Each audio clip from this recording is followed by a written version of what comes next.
आणि त्याच्यामध्ये जे 3 शब्द होते, कर्म अकर्म आणि नंतर विकर्म, असे 3 शब्द होते. तर 3 शब्दाच्या मी थोड्याशा व्याख्या हां तर ते अजून आता नाही आता आणखीन स्पष्ट आज म्हणून त्याच्यावर जरा आणखीन विस्ताराने आज सांगायचा विचार आहे पुढे जाण्याच्या आधी, की याचं हे सगळे 3 शब्द सांगण्याचं काय प्रयोजन होतं भगवंताचं, आणि त्याच्यामध्ये नेमकं काय त्यांनी सांगितलेलं आहे. म्हणजे केवळ व्याख्या सांगून चालणार नाही, तर त्यांची भूमिका काय, त्याचं प्रयोजन काय, आणि त्या प्रयोजनाबरोबर त्या कर्म विकर्म अकर्मामध्ये जे तत्वरहस्य आहे ते तत्वरहस्य नेमकं काय आहे हे आपल्याला जर समजलं ना, तर भगवद्गीतेचा एक फार महत्त्वाचा असा हा विषय आहे की ज्या विषयाचं आपल्याला जर आकलन झालं तर आपल्याला पुढे जो विस्तार केलेला आहे पुढे 5व्या अध्यायामध्ये आणि नंतरच्या सगळ्याच अध्यायामध्ये, तर त्याचं हे बीजच म्हणायला हरकत नाही. कारण भगवद्गीता आपण पूर्वपीठिकाच्या सांगताना सुद्धा आपण म्हटलं की भगवद्गीतेचा मुख्य उद्देश हा जीवाचं कल्याण करण्याकरता, आणि कल्याण म्हणजे जीवाचं जे काही बंधन असतं त्या बंधनापासून त्याला मुक्त करणे आणि जीवात्म्याला परमात्म्यामध्ये एकरूप करणे, हा तो कल्याणाचा मार्ग आहे. हे भगवद्गीतेचं प्रयोजन आहे. तर ते प्रयोजन ह्या 3 शब्दामध्ये कसं आलेलं आहे की बाबा म्हणजे जीवात्म्याला बंधन कशामुळे असतं आणि त्या बंधनापासून त्याची मुक्ती कशी आपल्याला प्राप्त करायची असते, आणि त्याच्यानंतर परमेश्वराकडे जाण्याचा मार्ग त्याचा मोकळा कसा करायचा असतो, असा जो काही विषय आहे ना, त्या विषयाचा संबंध ह्या 3 शब्दाशी कसा आहे हे आपल्याला जरा व्यवस्थित विस्ताराने पाहावं लागेल. तेव्हा त्याच्यामध्ये जो काही शब्दशः अर्थ होता परत एकदा थोडी पुनरावृत्ती करावी लागेल की 16व्या श्लोकामध्ये श्लोक असा आहे की किम कर्म किम अकर्म इति कवयः अपि अत्र मोहिताः तत्ते कर्म प्रवक्ष्यामि यत् ज्ञात्वा मोक्षसे अशुभात. याचा अर्थ असा आहे की कर्म काय आहे आणि अकर्म काय आहे या बाबतीत निर्णय करण्यामध्ये बुद्धिमान पुरुषसुद्धा मोहित होऊन जातात, आणि जे जाणल्यामुळे अशुभापासून म्हणजेच कर्मबंधनापासून तू मोकळा होशील ते कर्मतत्व मी तुला नीटपणे समजावून सांगेन. 2 गोष्टी सांगितल्या याच्यामध्ये. एक तर कर्म आणि अकर्म हे 2 शब्द महत्त्वाचे आहेत, आणि महापुरुष मोठे विद्वान ज्ञानीसुद्धा त्याच्याबद्दल ते संमोहित होतात आणि त्यांना त्याचा नेमका अर्थ कळत नाही असंही सांगितलं त्यांनी. आणि त्याच्यानंतर 3रा भाग असं सांगितलं की हे जर तुला कळालं, त्या 2 शब्दाचा तुला जर अर्थ कळाला म्हणजे कळून आचरणात आणला, तर तू या सगळ्या बंधनातून तू मुक्त होशील, असं त्याचा शब्दशः अर्थ आहे. आता ह्याच्या पुढे पुढचाही श्लोक आपण घेऊ आणि मग 17वा आणि 18वा म्हणजे मग आपण सलग चिंतन करू त्याचं. त्याच्यानंतर पुढे 17वा श्लोक असं म्हटलेला आहे की कर्मणः हि अपि बोद्धव्यम च विकर्मणः अकर्मणः च बोद्धव्यम गहना कर्मणः गती. कर्माचे स्वरूप जाणले पाहिजे आणि अकर्माचे सुद्धा स्वरूप जाणले. स्वरूप या शब्दाचा अर्थ त्याचं तत्वरहस्य. कर्म या शब्दाचं तत्वरहस्य जाणलं पाहिजे, अकर्म या शब्दाचं सुद्धा तत्वरहस्य जाणलं पाहिजे, आणि तसंच विकर्म म्हणजे काय ह्याचंही तत्व तुम्हाला स्वरूप जाणलं पाहिजे. हे 3 गोष्टी जर जाणल्या तर कर्माची जी गहन गती आहे, कर्माचं जे गहन रहस्य आहे ते रहस्य तरच तुम्हाला समजेल. हे 3 शब्द समजले तरच कर्माचं रहस्य समजेल, असं त्यांनी ह्याचंच पुढे एक्सटेन्शन आहे. 17व्या श्लोकाचंच 16व्या श्लोकाचंच पुढे 17व्या श्लोकामध्ये त्यांनी तोच श्लोक पुढे सांगितला आहे, फक्त विकर्म शब्द त्यात हे केलेला आहे, अधिक सांगितलेलं आहे की कर्म विकर्म आणि अकर्म ह्या 3 शब्दाची व्याख्या त्याचं तत्वरहस्य हे समजणं आवश्यक आहे. आणि हे जर समजलं तर सर्व बंधनापासून मुक्त होशील आणि कर्माची नेमकी काय गती आहे, कर्माचं नेमकं तत्वरहस्य काय आहे हे तुला समजेल. तर आता हा 16वा आणि 17वा श्लोक झाला. आता त्याच्यावर 18व्या श्लोकामध्ये थोडा प्रकाश टाकला आहे त्याने की, आणि मग आपण 16, 17 आणि 18 त्याचं पुनर्चिंतन आज थोडंसं जास्त विस्ताराने करू. 18वा श्लोक असा आहे की कर्मणी अकर्म यः पश्येत अकर्मणीच कर्मयः सबुद्धिमान मनुष्येषु सहयुक्तः कृष्ण कर्मकृत यह कर्माने अकर्म पश्येत. जो माणूस कर्मामध्ये अकर्म पाहतो, बरं का. आता याचे पहिला जो टप्पा आहे तो कर्मामध्ये अकर्माला पाहायचा आहे, आणि जो अकर्मात कर्म पाहतो आणि अकर्मात जो कर्म पाहतो, कर्मात अकर्म पाहतो आणि अकर्मात कर्म पाहतो, असे दोन शब्द प्रयोग केलेले आहेत. तो त्या माणसालाच बुद्धिमान किंवा पंडित असं म्हटलेलं आहे. आणि तो योगी सर्व प्रकारचे कर्म करत असतानाही तो मुक्त असतो, हा त्याचा अर्थ आहे, बरं का. आता ह्या तिसऱ्या जे 18व्या श्लोकामध्ये त्यांनी कर्म आणि अकर्म ह्या दोन शब्दाला थोडं स्पष्ट केलेलं आहे. पण तरी पण भगवंताची सांगण्याची एक पद्धत आहे की ज्या सांगण्यामध्ये तुम्हाला त्याच्यावरचं चिंतना करता ते मार्ग मोकळा ते करतात. भगवंत जेव्हा एखादा विषय सांगत असतात ना, ते सांगताना ही पद्धत अशी असते की ते त्या ठिकाणी थोडंसं त्या ठिकाणी एक रहस्य किंचितसं सांगतात आणि मग बुद्धिमान लोकांना चिंतना करता ते मार्ग मोकळा करतात की आता तुम्ही चिंतन करायचं आणि तुम्ही त्यातलं रहस्य काय आहे हे भगवंताच्या जवळ जाऊन, भगवंताच्या सानिध्यात जाऊन, भगवंताशी एकरूप होऊन त्याचा अर्थ तुम्ही समजून घ्यायचा आहे. हे भगवंताची ही पद्धत आहे, बरं का. की असं नाही किंवा सगळ्या प्रकारचं तुम्हाला ते पूर्ण स्पष्ट केलं आहे आणि आता तुमच्याकरता काही ठेवलं नाही, अशी कधीच नाही ही गोष्ट. म्हणून भगवद्गीता आज 5000 वर्षापासून ही अनेक भाष्यकारांनी त्याच्यावर भाष्य लिहिलं, अनेकांनी प्रवचन चिंतन केले आणि ती अखंड प्रक्रिया अनंत काळापर्यंत चालत राहील. त्याचं कारण काय माहिती आहे का, की भगवंतानी कुठली गोष्ट जी आहे ना ही अंतिम तत्वरहस्य सगळ्या प्रकारचं मोकळं केलं नाही, तर थोडी सुरुवात केली. त्यांनी सुरुवात केली, त्याचं काय महत्त्व आहे सांगितलं आणि तुम्हाला चिंतनाला मार्ग मोकळा केलेला आहे. म्हणून शंकराचार्यांनी भाष्य केलं, पुन्हा अनेक अशा विद्वानांनी भाष्य केलं, ज्ञानेश्वर महाराजांनी भाष्य केलं. तर हे भाष्य करण्याकरता जो मार्ग मोकळा केला आणि भाष्य करण्याकरता, चिंतन करण्याकरता त्यांना जे उद्युक्त केलं, त्याचं कारण असं आहे की भगवंताची एक सांगण्याची ढब आहे.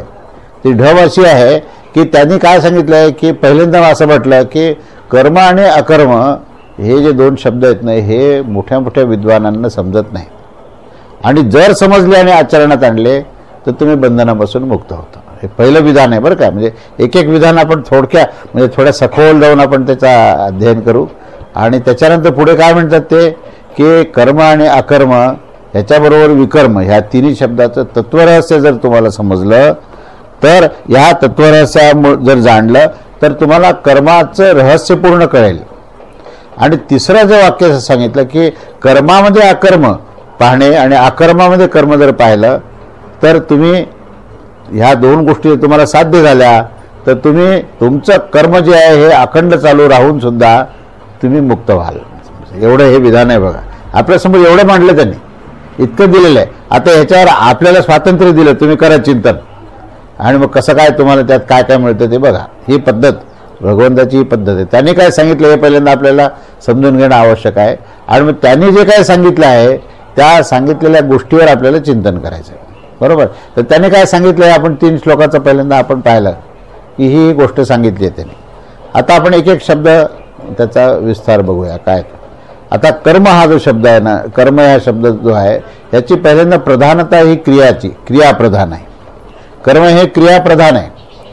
आणि क्रिया शब्द जिथे आला ना, ज्या ज्या ठिकाणी क्रिया शब्द आला त्या त्या ठिकाणी प्रकृतीचे त्रिगुण येतात, कारण त्रिगुणाशिवाय क्रिया होत नाही. तेव्हा कर्म हा शब्द क्रियाप्रधान आहे आणि क्रिया शब्द हा त्रिगुणात्मक प्रकृतीला अनुलक्षून आहे. पण या त्रिगुणात्मक प्रकृतीमध्ये जीवात्मा जो आहे हा नेहमी आसक्त असतो, म्हणून त्याला जीव शब्द वापरला आहे. जीव शब्दाची व्युत्पत्ती जर पाहिली आपण तर ती सखोल आहे. ते जीव म्हणजे काय की जो कर्ता, धर्ता, भोगता आणि धर्ता असे जे 4 लक्षण आहेत त्याला जीव असं म्हटलेलं आहे. जीवाच्या अनेक प्रकारचे विस्ताराने अनेक ग्रंथामध्ये विस्तार केलेला आहे. पण जेव्हा आपण भगवद्गीतेचं अध्ययन करतो तेव्हा कर्मयोग, ज्ञानयोग आणि भक्तियोग सांगितलेला आहे. हे 3 योग सांगत असताना कर्मयोगामध्ये कर्त्याचा विचार केला आहे आणि हा जो कर्तृत्व भाव जो आहे ना, त्या कर्तृत्व भावाला धरून जी धारणा मनाची आहे, ती धारणा ही जीवभावामुळे झालेली आहे. म्हणून त्रिगुणात्मक प्रकृती ही कर्माला केव्हा निर्माण करते, जेव्हा त्याच्यामध्ये करता येतो तेव्हा. आता त्याचा आपण सखोल अभ्यास करू की फक्त क्रिया आहे का, नाही, क्रियेबरोबर करता आहे. आणि कोण करता आहे, तर करता हा जीवात्मा आहे. म्हणजे जीवात्म्याचा आणि प्रकृतीचा संबंध एकत्र आला आणि तो संबंध आल्याबरोबर काय पहिल्यांदा घडलं असेल, तर पहिल्यांदा हे घडलं की मी करता हा भाव निर्माण झाला. मी करता हा जो भाव जेव्हा निर्माण होतो तेव्हा कर्तृत्व भावाने त्या क्रियेकडे पाहण्याची भूमिका जेव्हा येते, तेव्हा होणारी जी क्रिया आहे त्या क्रियेचं जे रूपांतर आहे ते कर्मात होतं. तर कर्माचं रहस्य पहिल्यांदा समजून घ्या. कारण तसं जर पाहिलं तर घटना ही बाहेर घडत असते. आपल्या नित्यजीवनात सुद्धा आपण पाहतो की घटना ही बाहेर प्रकृतीमध्ये घडत असते, पण काही विशिष्ट घटनेचे पडसाद आपल्या मनावर येतात आणि आपण काय म्हणतो, भगवंताची कृपा झाली की मला लॉटरी लागली, भगवंताची कृपा झाली मला नातू झाला. पण या घटना किती वर्षापासून होत आहेत, कितीतरी वर्षापासून हे म्हणजे वंशानुवंश या घटना घडत आहेत की एखाद्याला मुलगा होणं ही काही फार म्हणजे काही वेगळी अशी घटना, फार फार वेगळी झाली अशातली घटना नाही. पण ज्याला नातू झाला किंवा ज्याला मुलगा झाला त्याच्या संवेदना जर पाहिल्या तर त्या संवेदना खूप विशेष असतात. ज्या घरामध्ये एखादी अनुकूल घटना किंवा प्रतिकूल घटना झाली तर सुख आणि दुःख ह्या संवेदना ह्या कोणाला प्राप्त होतात, ह्या जीवात्म्याला प्राप्त होतात. ह्या सुख आणि दुःखाची अनुकूल आणि प्रतिकूल प्रतिक्रिया ज्याला प्राप्त होतात तो भोक्ता आहे. तर भोक्ता ही प्रकृती नाही आहे, भोक्ता हा जीवात्मा आहे. कर्ता ही प्रकृती नाही आहे, तर कर्ता हा जीवात्मा आहे. मग जिथे कर्तृत्व भाव आणि भोक्तृत्व भाव आला तिथे प्रकृती संबंध आल्यामुळे तो आलेला आहे. आणि म्हणून त्या प्रकृती गुणक्रीडेच्या मध्ये जेव्हा कर्तृत्व भाव येतो आणि जेव्हा कर्ता ह्या भूमिकेत जेव्हा जीवात्मा येतो तेव्हा त्याला कर्म असं म्हणतात. कर्माची व्याख्येचा आता आपण एक एक त्याचा टप्पा बघू की कर्म हे केव्हा म्हणता येईल.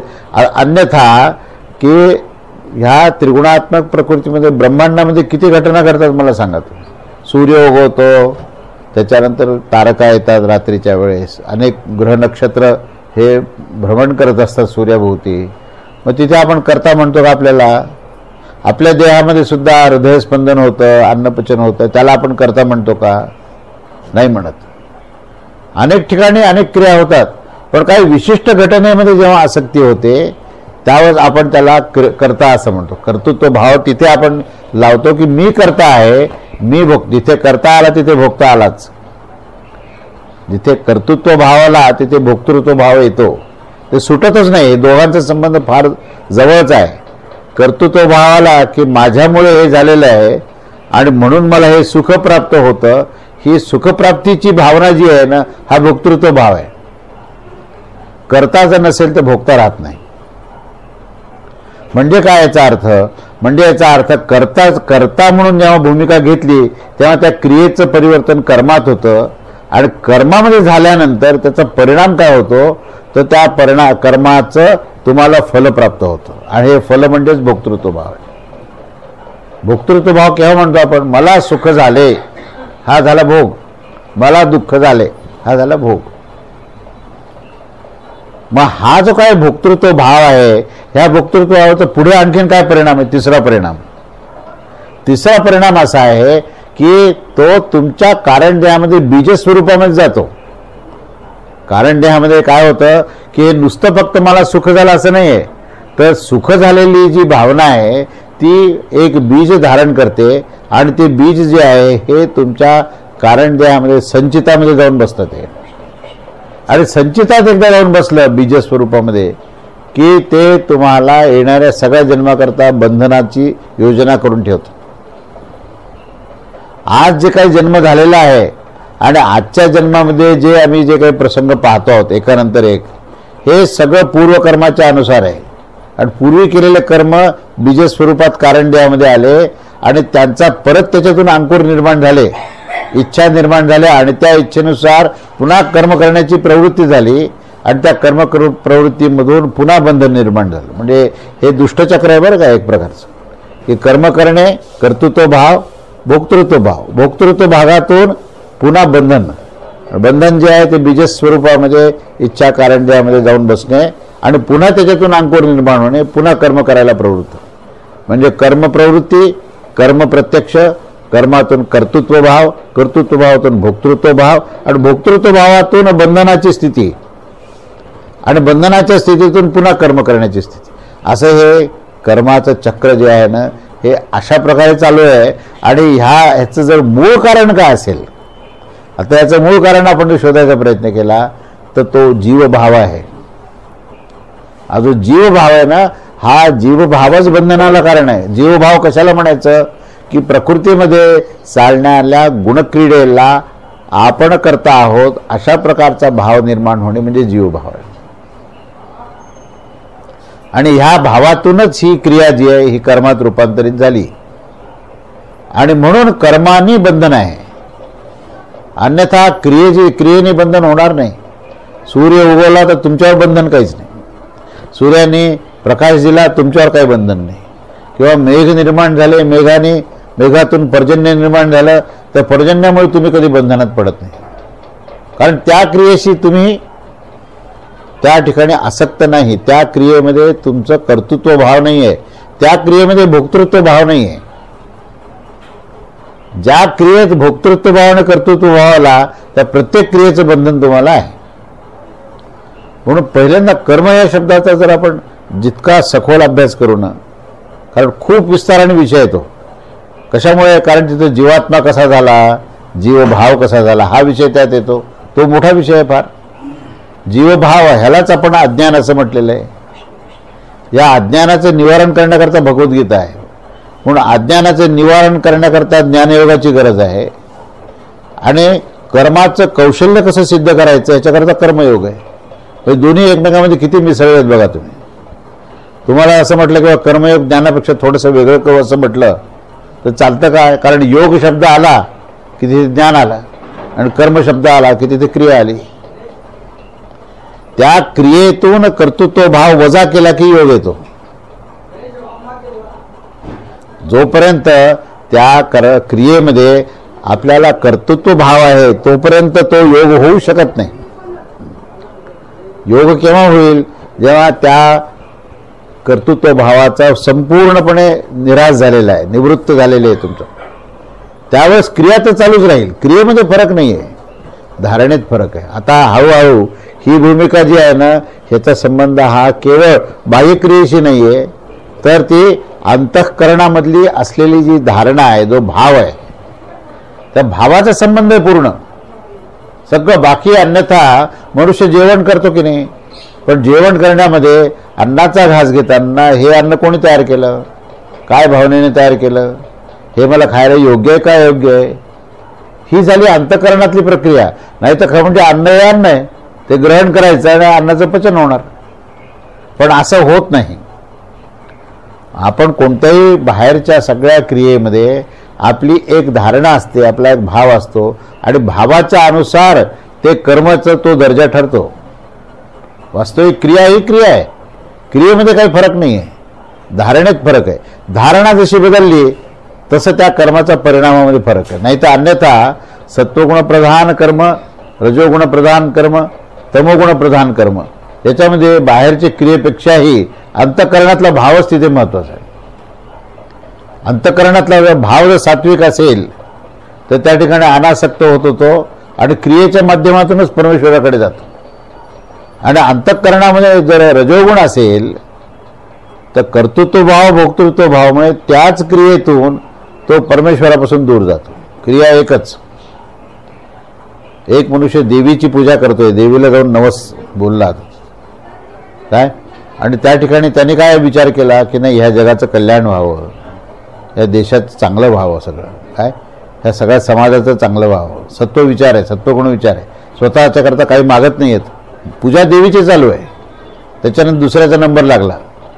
तो म्हणतो की माझ्या मुलाबाळाचं चांगलं व्हावं, मला संपत्ती चांगली मिळावी, माझं घरदार चांगलं व्हावं, दुसऱ्याचा नवस चालू झाला. क्रिया तीच आहे.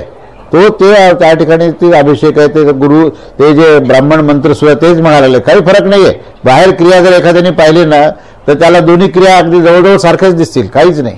पण एकाचं अंतःकरण काय होतं की या राष्ट्राचं, या समाजाचं भलं व्हावं. दुसऱ्याचा भाव काय होता, माझ्या सगळ्या कुटुंबाचं, माझ्या मुलाचं, नातवाचं, माझी सांपत्तिक परिस्थिती उत्तम व्हावी. त्या ठिकाणी रजोगुण आला.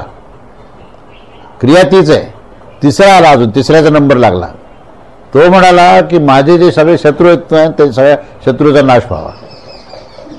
मला लोक जेवढे त्रास देतात ना त्या सगळ्यांचा नाश कर देवी तू. क्रिया पुन्हा तीच आहे. तीच क्रिया आहे, तोच अभिषेक आहे, तेच मंत्र आहेत.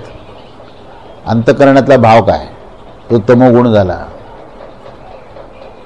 म्हणजे बघा तुम्ही, क्रिया एक असताना सुद्धा 3 गुण जे आहेत हे कशामुळे वेगवेगळे झाले, अंतःकरणातल्या. म्हणून अंतःकरण हे त्रिगुणात्मक आहे, लक्षात घ्या.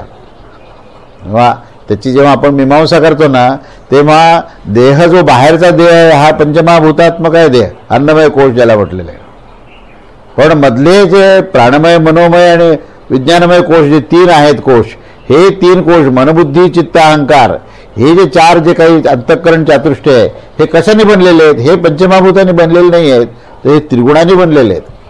आणि ह्या त्रिगुणामध्ये कुठला तरी एक गुणाचं आधिक्य असतं. ज्या गुणाचं आधिक्य आहे त्याप्रमाणे भाव आहे.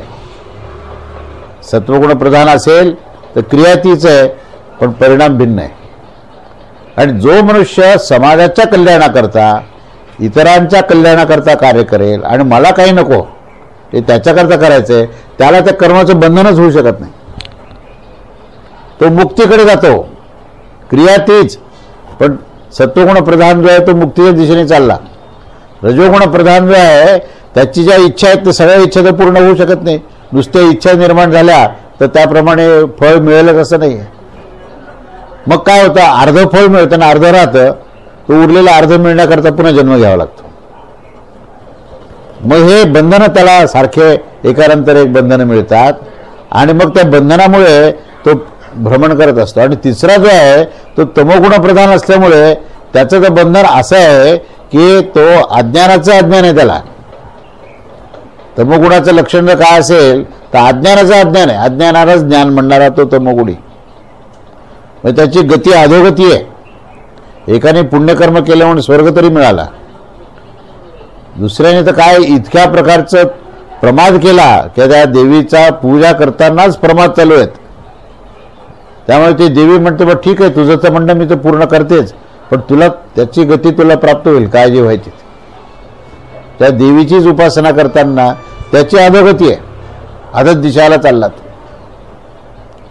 म्हणून क्रिया जी आहे ना, ह्या क्रियेमध्ये जर कर्तृत्व भाव आणि भोक्तृत्व भाव असेल तर त्या क्रियेचं परिवर्तन हे कर्मामध्ये होतं आणि ते कर्म जे आहे हे बंधनाला कारणीभूत होतं. हे त्याचं मुख्य सूत्र ते आहे.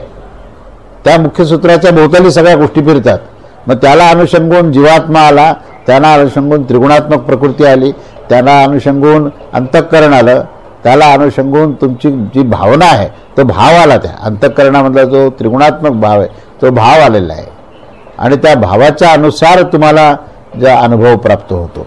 तेव्हा हा जो आहे तो कर्माचा विषय झाला. तो त्याच्यानंतर आता अकर्माचा जो विषय आहे ना, हा अकर्माचा विषय काय आहे, कारण त्याने 18व्या श्लोकामध्ये हळूच सांगितलंय. तो अकर्म जो आहे ना हा 18व्या श्लोकात स्पष्ट केलाय. कर्म जो आहे तो पहिल्यापासून सांगितलाय. 3रा अध्याय जो आहे ना तो कर्मावर, 2ऱ्या अध्यायाचाही उत्तर भाग जो आहे तो कर्मावर सांगितलाय. पण 4था अध्यायामध्ये अकर्म हा शब्द महत्वाचा आहे. तो पूर्वी कधी आलेला नाहीये. 4थ्या अध्यायामध्ये सगळ्यात अकर्म हा जो शब्द आहे ना हे कर्मशास्त्राचं ज्ञानकांड आहे. कर्मयोगामध्ये 2 भाग आहेत. एक जो आहे तो क्रियाप्रधान आहे आणि दुसरा ज्ञानप्रधान आहे. शब्दच तो असा आहे.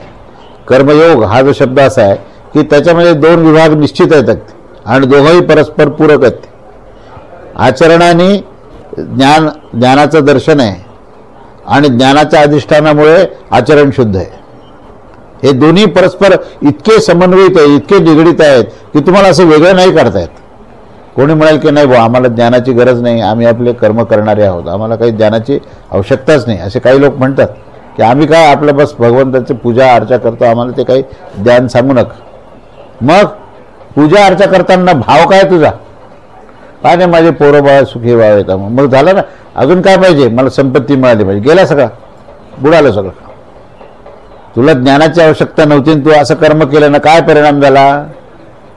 आणि नुसतंच नाही तर काही सिद्धी जेव्हा निर्माण होतात ना, त्या सिद्धी निर्माण झाल्यानंतर जर तमोगुण वाढला तर इतकी वाईट परिस्थिती काही विचारायला नको. आणि मुखातून निघालं ते सत्य व्हायला लागलं की इतका अहंकार वाढला की बघ काही नाही, माझं तू अपमान केला ना, मग मी तुला सोडत नाही, सूडबुद्धी निर्माण झाली. मग हे अज्ञानाची म्हणजे परिसीमा आहे की तुम्ही भगवंताची अर्चन पूजन करता आणि मनामध्ये क्रोधित होता, ते हे फार भयंकर आहे. त्यापेक्षा पूजा नाही केली तर चालेल, सिद्धी नाही मिळाला, सामान्य माणसासारखा जगला तर चालेल. पण काही माणसं अशी पाहायला मिळतात की जे तिथे भगवंताची पूजा करत असतात आणि म्हणतात मला नमस्कार नाही केला, तू माझ्याकडे लक्ष नाही दिलं. इतका भयंकर अहंकार का. त्यापेक्षा साधारण बाहेर झाडणारा जो माणूस आहे, अंगण झाडणारा, त्याला लवकर मुक्ती आहे. कारण तो झाडत झाडत जर हरिस्मरण जर करत असेल ना तर त्याला ताबडतोब मुक्ती आहे, तुम्हाला सांगतो. आणि इथे पूजा करताना असे क्रोधाचे सगळे फवारे बाहेर येतात तर त्याची इतकी ब्रह्मराक्षस होतात. हो, ब्राह्मणाच्या जन्माला जातात आणि जेव्हा स्तमोगुण प्रधान त्याचं आचरण होतं तेव्हा त्यांचा रस्ता हा डायरेक्ट ब्रह्मराक्षसाकडे आहे. गुरुचरित्र वाचा, त्याच्यामध्ये प्रसंग दिलेले आहेत. ब्रह्मराक्षस होतात. तेव्हा बाह्य क्रियेतून हे कधी पण तुम्हाला उत्तम गती मिळणार नाही. तर क्रियेच्या अधिष्ठानाला ज्ञान पाहिजे. आणि क्रियेच्या अधिष्ठानाला जे ज्ञान आहे ना, ते ज्ञान अकर्म या शब्दात सांगितलं आहे.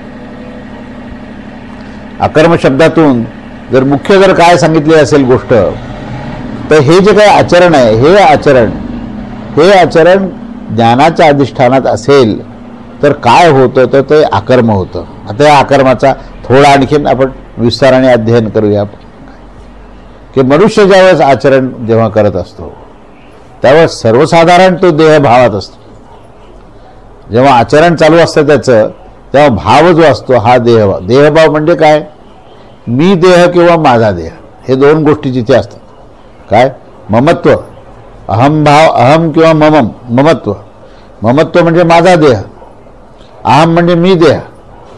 तर मी देह आणि माझा देह हे भाव जोपर्यंत आहेत ना, तोपर्यंत काय होतं माहिती आहे का, की तोपर्यंत कर्मच घडत असतं, तोपर्यंत ज्ञानाचा स्पर्श होत नाही. अहंकाराच्या कारणानेच हे अज्ञान हे वृद्धिंगत होत असतं. तेव्हा अहम आणि ममत्व ह्या दोन गोष्टी जिथे आहेत त्या ठिकाणी देहभाव आहे. आणि ज्या ठिकाणी देहभाव आहे त्या ठिकाणी बंधनं हे निश्चित आहेत, बंधनं वाढणारच तिथे. मग काय सांगितलंय की तू देह नाहीस, तू मन नाही, तू बुद्धी नाही, तुझे हे अंतःकरण सुद्धा तुझी सामुग्री आहे. या इच्छा सुद्धा तुझी सामुग्री आहे. इच्छा म्हणजे तू नव्हेस. ज्याला आपल्या मनाच्या संवेदना कळतात तो मनापासून भिन्न आहे. ज्याला आपल्या बुद्धीचं सामर्थ्य काय हे कळायला लागतं त्याचा अर्थ तू बुद्धीपेक्षा वेगळा आहेस. ज्याला आपल्या देहाच्या दुःख जे आहे, गुडघा दुखतो म्हणजे तू गुडघा नाहीस म्हणून तू सांगतो गुडघा दुखतो.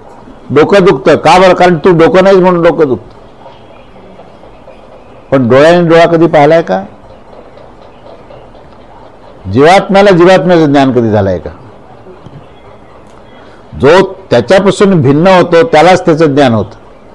म्हणून त्रिगुणात्मक प्रकृती ही आपण त्या संवेदनातून आपल्याला समजते. अंतःकरणामध्ये क्रोध निर्माण झाला तर मनुष्य म्हणतो ना, मला त्यावेळेस फार राग आला होता. कसं काय कळालं? कारण तो क्रोधापासून भिन्न आहे. त्या प्रकृतीपासून तो भिन्न असल्यामुळे तो त्याला जाणतो. म्हणून तो खऱ्या अर्थाने जर पाहिला तर तो देह नाही, हेच वारंवार सिद्ध होतं. हे आपण आपल्या अनुभवातून आपण सिद्ध करायचं आहे की आपण देह आहोत का नाही. मी देह किंवा माझा देह हे जे दोन भूमिका आहेत, पहिल्यांदा मी देह ही भूमिका आहे. म्हणून तो काय म्हणतो की मला त्रास होतो, मी आजारी आहे. मी नावाची एक वस्तू पहिल्यांदा चिकटवली आहे आणि नंतर मग सगळे क्लेश त्याला लावून घेतले पूर्ण. की मला त्रास होतो, माझं डोकं दुखतं, मलाच माझी प्रकृती खराब आहे. पण जसं जसं तो देहभावापासून जसं जसं त्याला त्या गोष्टीची प्रतीती मिळते, अनुभव मिळायला लागतो की नाही बाबा हे जे काय आहे ह्याच्यापासून आपलं काहीतरी वेगळं अस्तित्व आहे. मागे मी सांगितलं की एक अखंड तत्व आहे आणि एक खंडित तत्व आहे. अखंड तत्व काय आहे की जो जन्मलेला मुलगा आहे ना तो वृद्धावस्थेचे तोच आहे. त्याच्यामध्ये त्याच्या अस्तित्वामध्ये कुठेही फरक नाही आहे.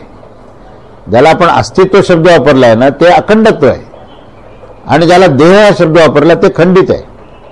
जी खंडित गोष्ट आहे ते तुम्ही नाहीत, जे अखंड तत्व आहे ते तुम्ही आहात. हे अनुभवाने सिद्ध करा.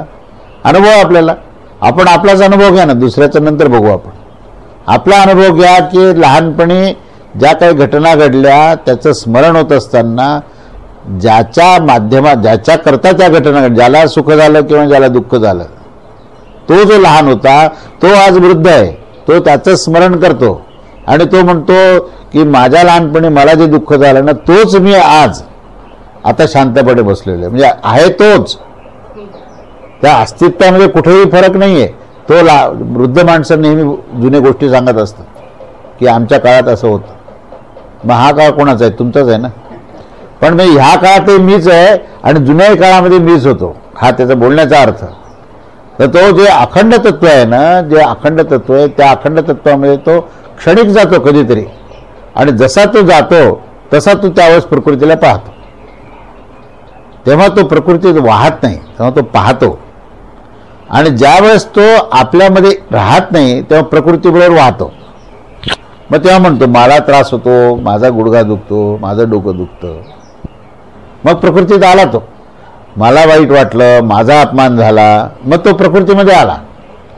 संवेदना आणि देहाचे क्लेश ह्याच्यामध्ये ह्याला जेव्हा सत्ता महत्ता दिल्या जाते तेव्हा तो जीवात्मा त्या देहामध्ये येऊन बसलेला असतो.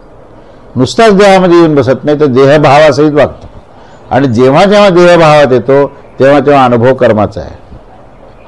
याच्या विरुद्ध या अज्ञानातून ज्या वस्तू ज्ञानाकडे जातो आणि हे अखंड तत्वाचा जेव्हा त्याला कधीतरी क्षणिक अनुभव आलेला असतो, तो अनुभव जर त्याने पकडला आणि त्याने जर असं निश्चितपणे ही धारणा केली की नाही आपलं कुठेतरी चुकतंय बरं का, हा देह म्हणजे आपण नाही, आपलं चुकतंय कुठेतरी आणि या देहाचे क्लेश हे आपले नाहीत, हे जर आपण एकदा निश्चय केला ना की आपलं जे स्वरूप आहे ह्याच्यापेक्षा काहीतरी वेगळं स्वरूप आहे.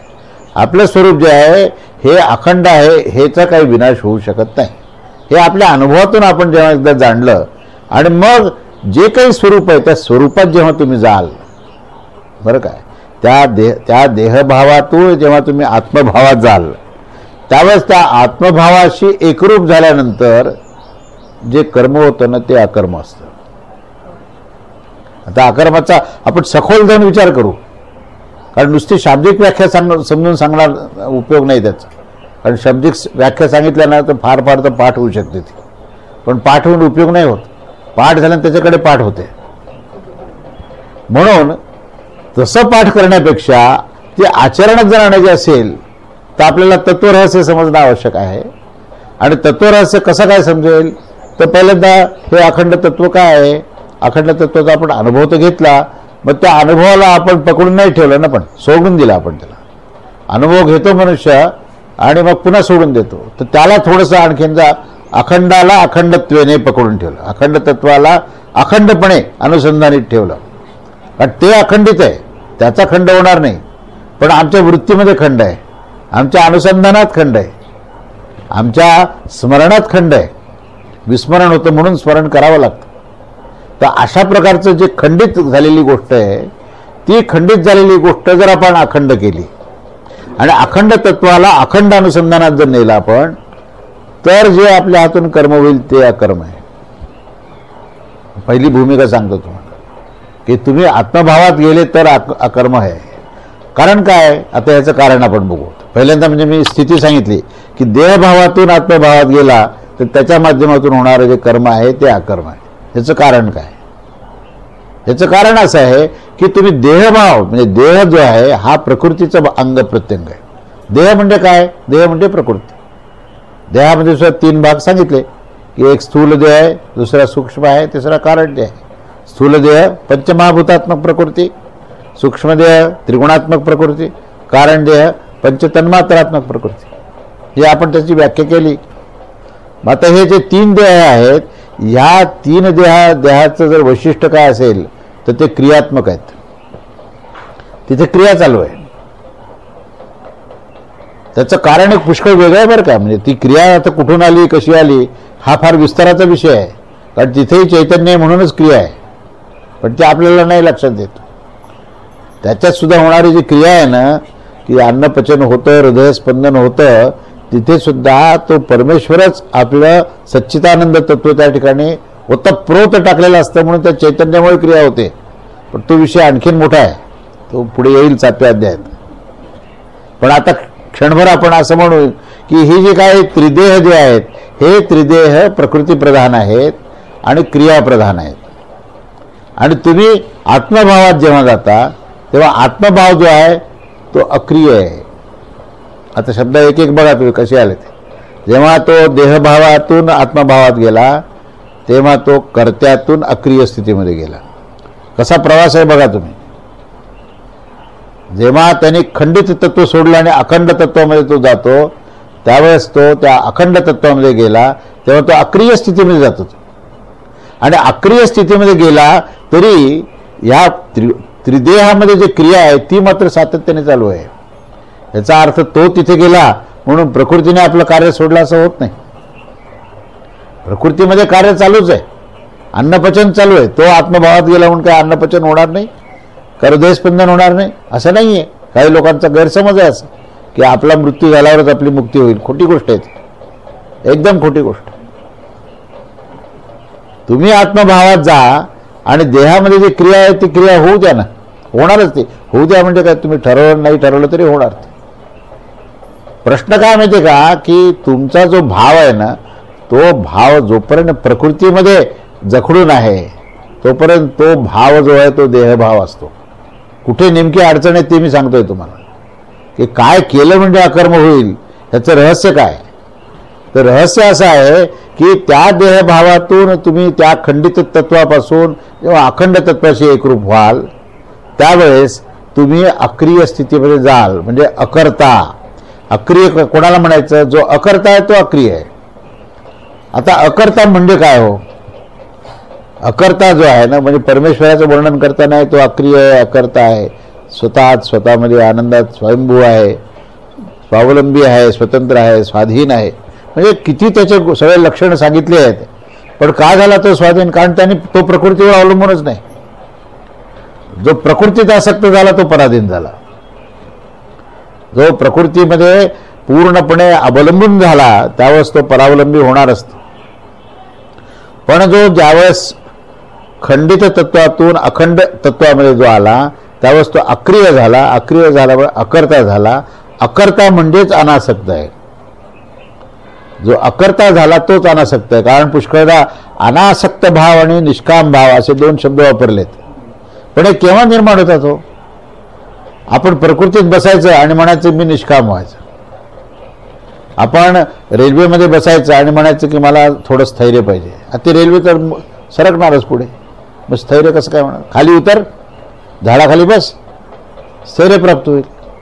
बसला रेल्वेत आणि म्हणतो की मला थोडंसं एक स्थैर्य पाहिजे. माणसं म्हणतात ना की बा आम्हाला स्थैर्य पाहिजे महाराज. अरे पण तो अस्थिर तत्वाला पकडलं स्थैर्य कसं काय होईल.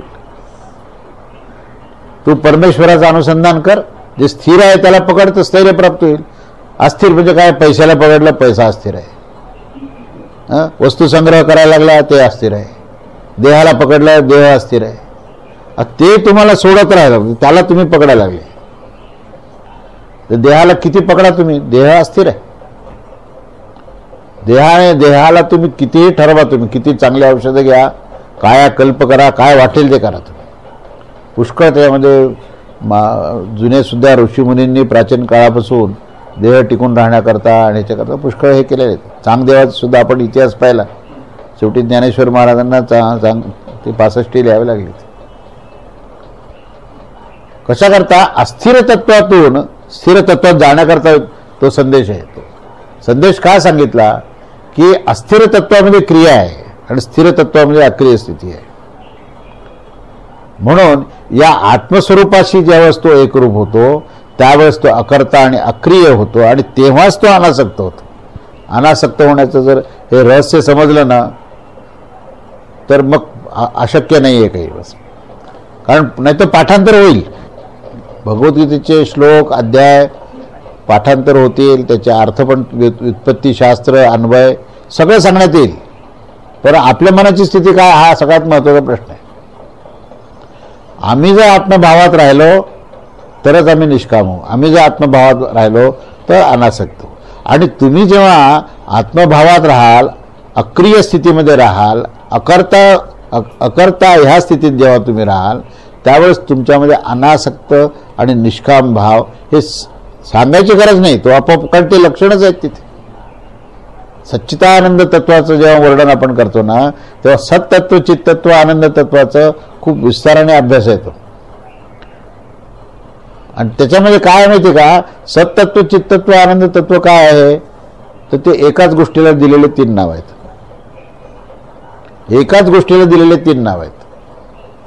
आणि त्या एका गोष्टीचं वैशिष्ट्य काय असेल तर जसं अकर्ता आणि अक्रिय हे जसं वैशिष्ट्य आहे तसं तिथे साम्य स्थिती आहे, तिथे विषमता नाही आहे. आता अकर्ते पण का आलं, अक्रिय स्थिती का आली, कारण साम्य स्थिती आहे म्हणून. जिथे स्थैर्य आणि शांतता असते की नाही तिथे साम्य स्थिती असते. आणि जिथे खळखळाट असतं असं वाहत असतं तेव्हा काय असं चढावावरून खाली उतारायला पाणी वाहत असतं. आणि जेव्हा समुद्राला जाऊन मिळतं ना तेव्हा शांत. रामेश्वरचा समुद्र बघा तुम्ही, शांत समुद्र आहे. किंवा सरोवराला जर नदी येऊन मिळाली तर ते सरोवर, मानस सरोवर बघा तुम्ही, शांत सरोवर आहे. कारण ते खळखळाट संपला तिथे, त्या ठिकाणी शांतता आहे. म्हणूनच सत्तत्व चित्तत्व आणि आनंद तत्व हे एकाच शब्दाचे 3 अर्थ आहेत. पण सत्वगुण रजोगुण तमोगुण म्हटलं की भेद आला.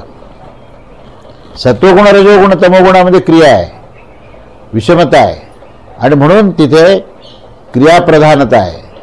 सच्चिदानंद तत्वामध्ये जे सत्तत्व आहे तेच चित्तत्व आहे, जे चित्तत्व आहे तेच आनंद तत्व आहे आणि म्हणून तिथे साम्य स्थिती आहे. म्हणून 3रा अध्याय सुद्धा समत्व योग उच्चते असा शब्द वापरला आहे. याचा अर्थ काय आहे, तुम्ही साम्य स्थितीमध्ये जा तुम्हाला योग सिद्ध होईल, हा अर्थ आहे त्याचा.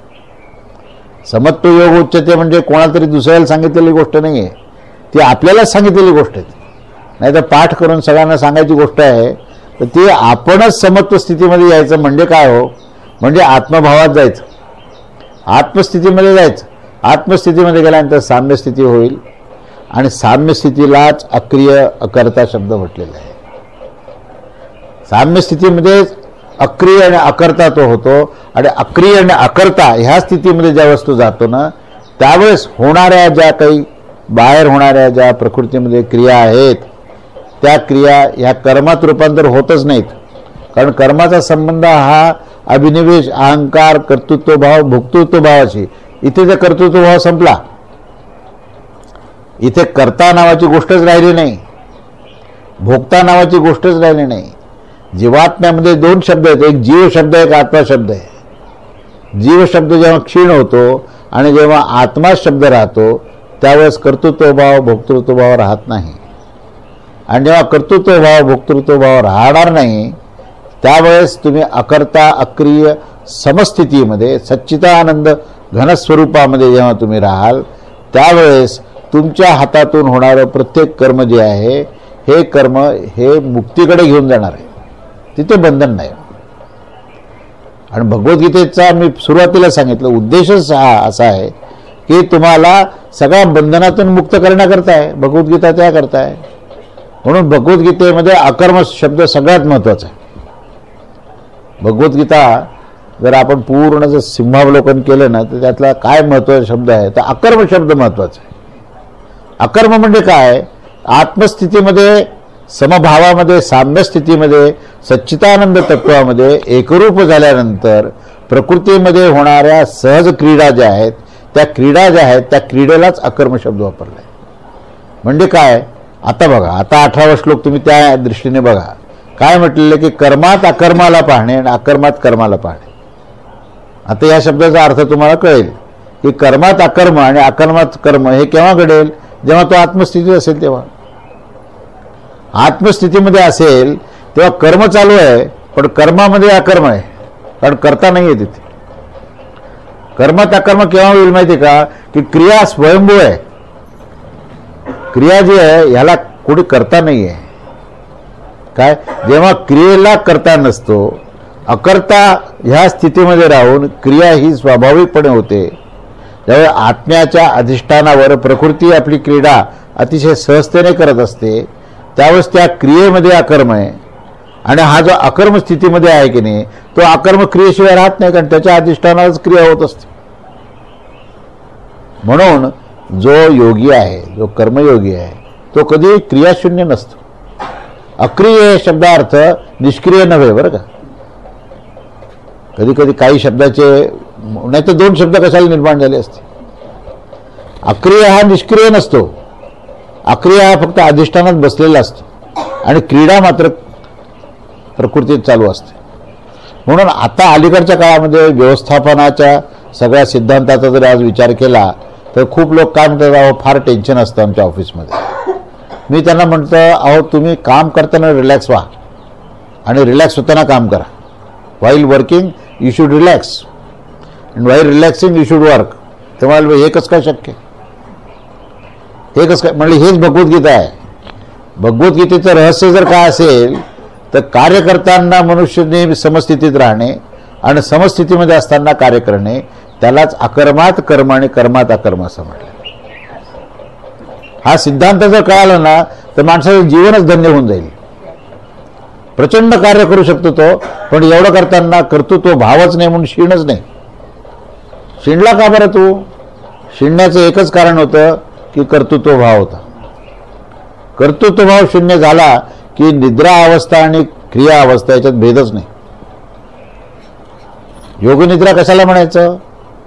योगनिद्रा त्याला म्हणायचं की परमेश्वराशी अनुसंधान चालू आहे, संवाद चालू आहेत आणि देह निद्रिस्त अवस्थेत.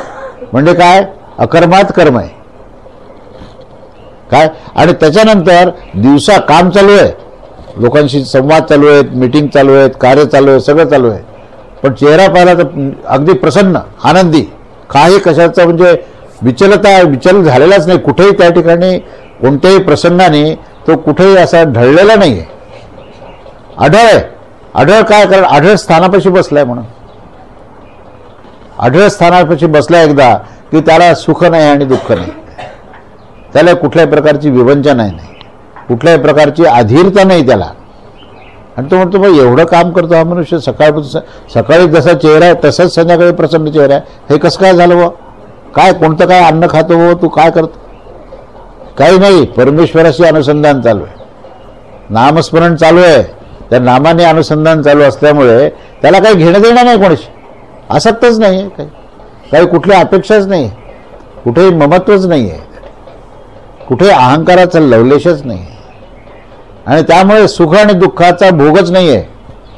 जेव्हा जिथे भोक्तृत्व भाव संपला, जिथे कर्तृत्व भाव संपला, जिथे करताही नाही आणि भोगताही नाही, जिथे अक्रिय स्थिती, अकर्ता ह्या स्थितीमध्ये प्रचंड कार्य चालू आहे, त्या ठिकाणी अकर्मात कर्म आहे आणि कर्मात अकर्म आहे.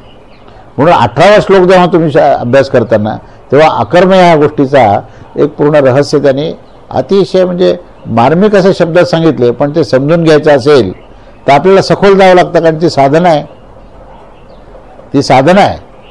तेव्हा ह्या गोष्टीमध्ये आपण ह्या स्वस्थ हा शब्द आहे. स्वस्थ रहो, स्वस्थ म्हणजे स्वस्थानावर जायचं. स्वास्थ्य शब्द स्वस्थपासून निर्माण झाला आहे. लोक म्हणतात स्वास्थ्य म्हणजे कसं आहे तुमचं स्वास्थ्य? चांगलं आहे स्वास्थ्य. कसं काय? BP नॉर्मल आहे, हार्टला प्रॉब्लेम नाही आहे, आणि मग मनाची स्थिती ती मात्र फार आसक्त आहे.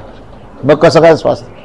स्वस्थ या शब्दाचा अर्थ असा की तुम्ही तुमचा जीवात्मा हा जीवभावाला सोडून तो परमेश्वराशी तो अनुसंधानित झालेला आहे आणि मनबुद्धी त्यात लीन झालेली आहे.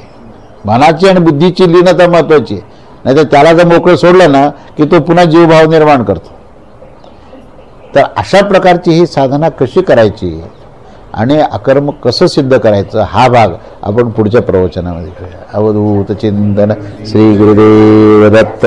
श्री स्वामी समर्थ महाराज की.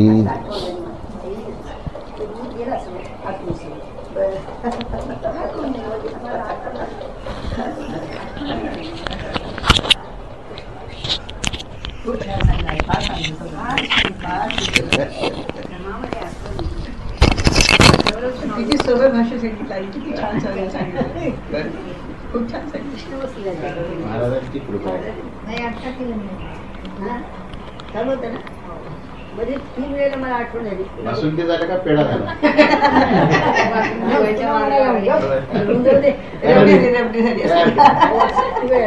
रबडी बंदी, बासुंदी नाही, पेढा नाही, रबडी झाली.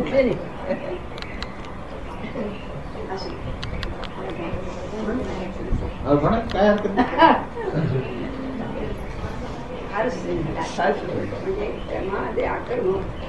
फार आम्ही समजतच, फार समजत होतो करून आकरून.